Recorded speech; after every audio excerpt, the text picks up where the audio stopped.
Hi and welcome to RCKicks. On today's show, well, we're going to be checking out these two absolute animals from Traxxas. Now on first appearance, they look kind of similar, but in this episode, you're going to realise just how different they are.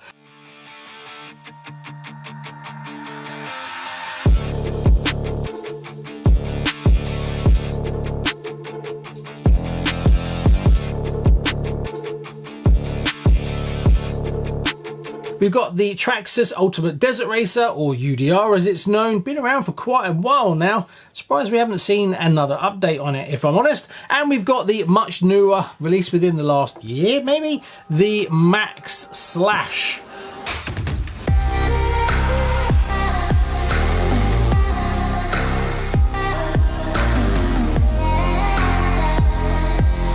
Very different.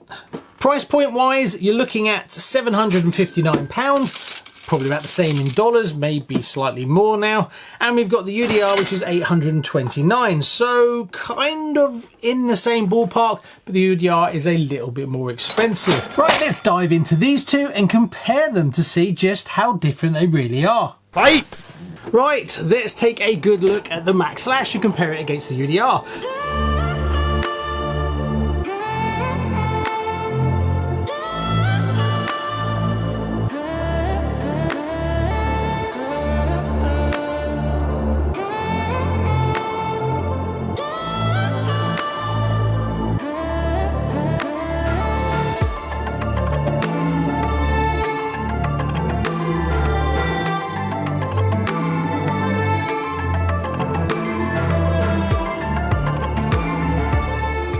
Is a polycarbonate body, but it's highly protected, which is brilliant to see on the Maxx Slash.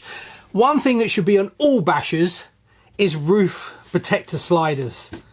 I don't understand why any would come without that.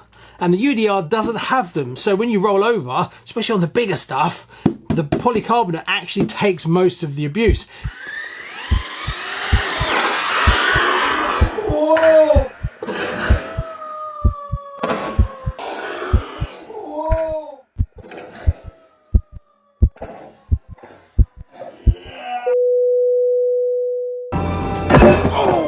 Son of a... That's gonna leave a mark. Even if it's supported from below, without the skids, it actually just starts tearing into the polycarbonate. It's also protected from the back, which again, I really like. This is another weak spot for this kind of style of body. And it's vented as well. It's only got the 4 across the top here. There's nothing else vented at all, but it's nice to see some, as a lot of them don't have anything, and then you just get crazy parachuting. Now the body on this one has the new clipless system where you basically push in from the sides at both ends to remove it, and it's connected in those 4 corners, making it very, very strong. Also, you've got the sides that clip into the actual chassis, so it is held in place really, really well. The downside to it is the 4 points are where the wheels are. So if you're driving around in the mud, you can imagine what this is going to be like after a while driving it, and you've got to take the body off to disconnect the battery. But all in all, I really like it. And comparing that to the UDR, for instance, the UDR body obviously is designed longer ago. Again, polycarbonate, no protection on the roof whatsoever. I'm pretty sure you might be able to fit the Maxx Slash ones on, but you'd have to trim them. It seems to have the same kind of angle, so you might be able to do that. And I am tempted because this is where they get so much abuse. Basically, the front section is almost identical. Obviously, my UDR has the LED light bar, but there's another bit that goes in here to have just the 2 little bumpers. So the front section is pretty much not that different at all. The sides actually screw in the UDR, whereas on the Maxx Slash it actually clips in. And then the biggest difference is around the back, where the 2 sides bolt to the chassis on the UDR, but there's no protection around these parts. So yeah, again, you can start to fail in this, but a lot of them tend to fail around here.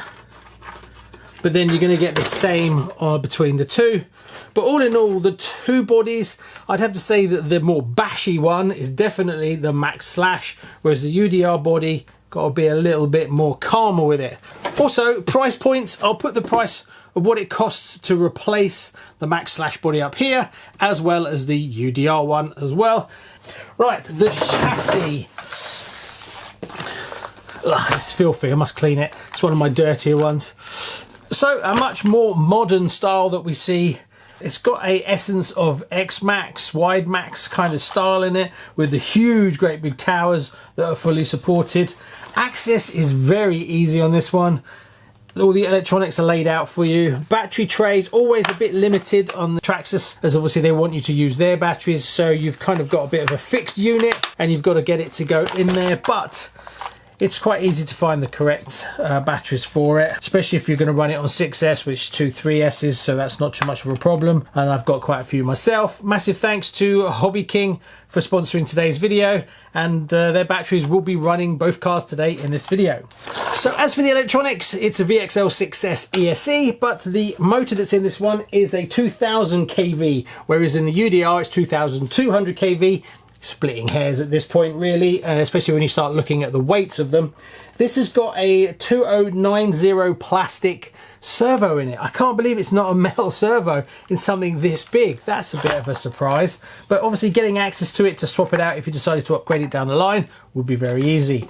The wheelbase is 15.49 inches or 394 millimeters. Comparing that against the UDR itself, that is 16.53 inches or 420 millimeters. So the UDR is a little bit longer.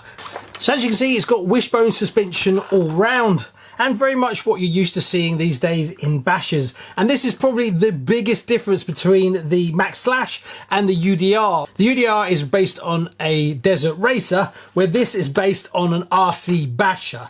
And that's the biggest two differences between the two cars, as into what one you want to pick. So once I remove the body, that's where you really see where that extra money went, and just how complex the UDR is, and how faithful they went to try and make it like a real desert racer. It's like no other RC that I've seen. It's absolutely gorgeous. The detail level, the whole floating axle at the back, it's just beautiful, but very different, as you can see, to the Maxx Slash. And that's what when you boil it down to, you've got to decide what you really want and then find the right RC for you. So if you're going to go to the skate park, you're just going to go bashing around and you want the strongest you can find, get the Maxx Slash. If you like the scale look, the scale driving ability with that axle on the fixed axle on the back, and how it articulates across the bumpy terrain, and you like the idea of having the actual model aspect to it, then the UDR is gorgeous. Does take a bit of getting used to the UDR. The Maxx Slash is easier to drive, even though it's not the easiest RC to drive. It still is a bit of a challenge, but that will give you a different driving experience that's easier to on road. You have to kind of modify the UDR with stiffer anti-roll bars if you're going to be driving it on the road, more so, otherwise you're going to get grip roll constantly.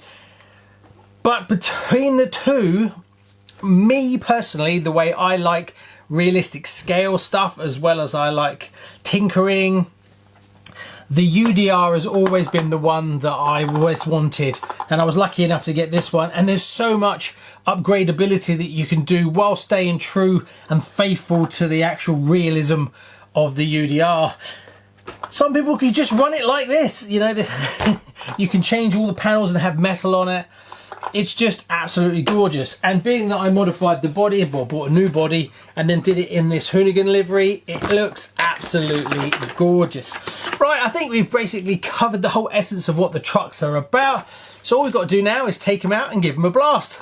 That's the fun bit.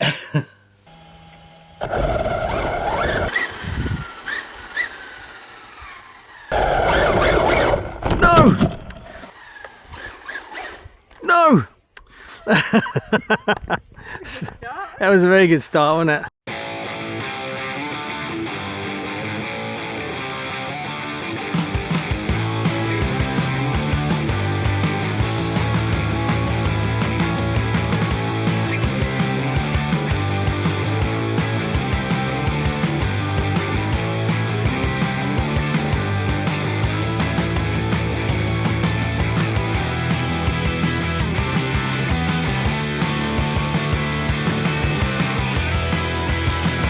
Oh!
So there you go, two very dirty RC cars. So what's my final thoughts on it? Which one should you go for?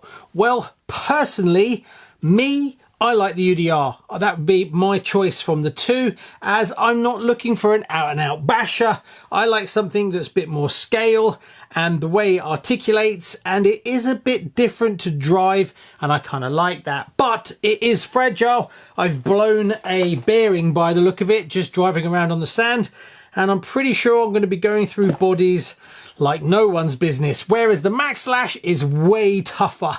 This one crashes just as hard as this one and can take it way more. So if you're a little bit heavy-handed, go with the Maxx. So I hope you enjoyed that. On the next episode, we've got parts arriving for the Senton 6S restoration, and I've got some kits to build. So if you haven't already, please like and subscribe. See you on the next one. Bye-bye.